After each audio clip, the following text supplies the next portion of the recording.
What happened to running to you? Well, as it turns out, this game scratches an itch I didn't know I had.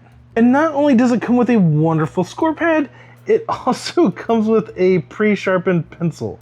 Welcome to the world that is Grand Central Skyport. Grand Central Skyport is kind of a rondel / card drafting / kind of efficiency spatial puzzle for 2 to 4 players. Players will be taking the role as international Skyport owners. I'm not entirely sure what that means. And here's one of my favorite things about this game, is the streamlined rule set. There's plenty to think about and decision space in this game. However, the rule set is quite simple. It's a very easy game to teach. So on a player's turn, they will simply play one of their cards, be it an airship, a tycoon, or even a station. But they will just take one of their cards. In most cases, an airship, they will either place it on the leftmost or the rightmost of their tableau. So for instance, I'll probably put this card over here. And then once you play the card, you have to do what it says on the bottom. So this one says move left or right 3 to 4 spaces. Well, I can't move it to the left any because there's nothing there. So I have to move it to the right 3 or 4 spaces. Now, when they're talking about spaces, they're talking about the spaces between the cards. So this 1, 2, 3, I can move it over there 3 spaces.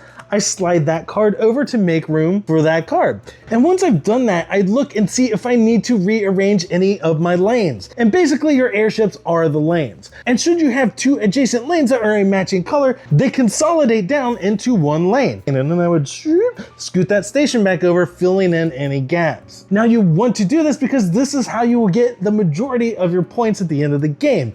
For each lane, you will score a number of points equal to the number of stars times the number of cards. And if you notice these stations, they also have stars at the bottom of them too. So if you can match colors with the stations, then that will give you an even greater multiplier. For instance, this orange lane here would be worth 1, 2, 3 stars times 1, 2, 3, 4 cards for a grand total of 12 points. But once you have placed a card and consolidated anything if needed, you look in the upper left-hand corner here, and that is how many spaces you can move your totally fabulous acrylic hot air balloon. And in this case, it is 4 spaces. You do have to go clockwise. So I could go 1, 2, 3, and maybe I'll go ahead and end up here for 4 spaces. And I will take this card and add it to my hand. And then it gets replenished from the deck. And then maybe my next turn, that card that I just picked up actually works out quite well. It says swap with a red lane. I have a red lane right here. That's cool. Let's swap those. I'll swap that with this. But now see, this orange is now touching the orange half of this station. So that is going to give that orange lane a star. So currently it's only worth 1 point. But if I can get more orange airships there, then it will be worth even more points. And I moved the wrong balloon. I'm not Paris. I am London. Anyways, but in addition to taking the cards from the Central Skyport, there's kind of like 4 powers on the board that repeat themselves. These 2 spaces here let you get the tycoon cards, and these tycoon cards will give you powers and possibly in-game points to help you out.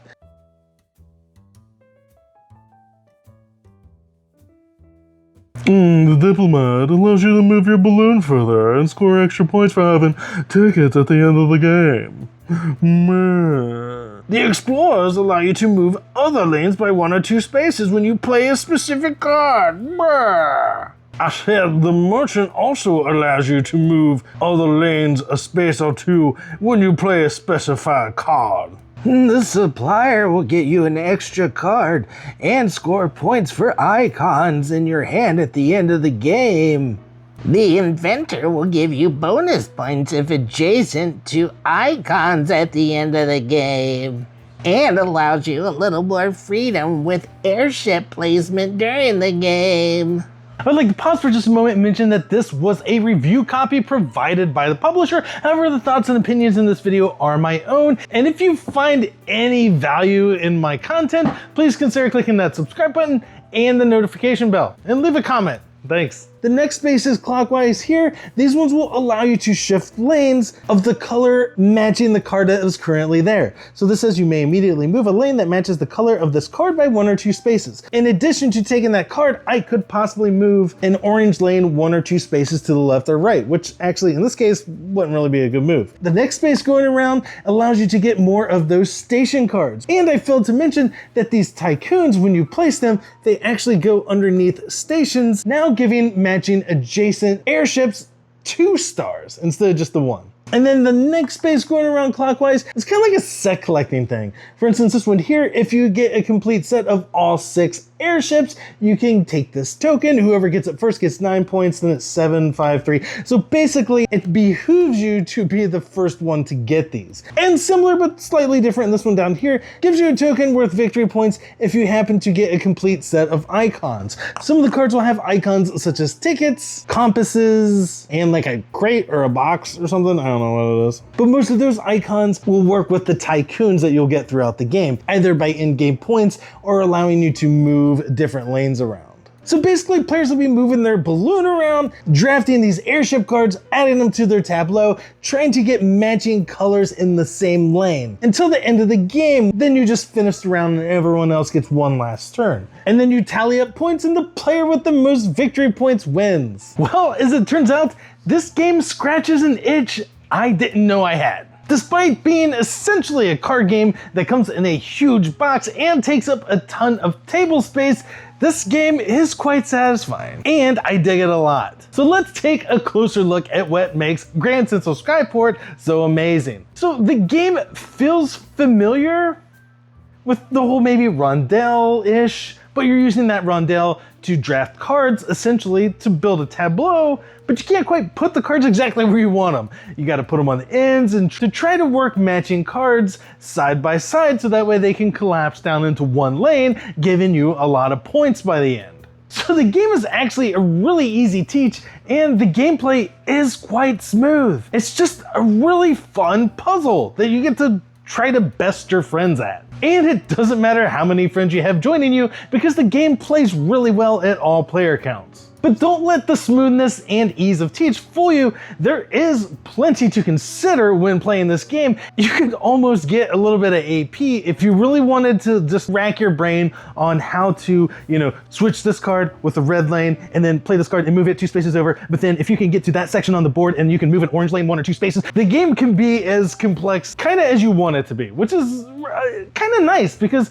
if you want to just sit down and enjoy some time with your friends, moving a beautiful little balloon standee around a gigantic, beautifully illustrated board, you can. Or you can sit there and really try to calculate the most efficient way to get these balloons all in the right spots. I really enjoy the level of strategy in this game.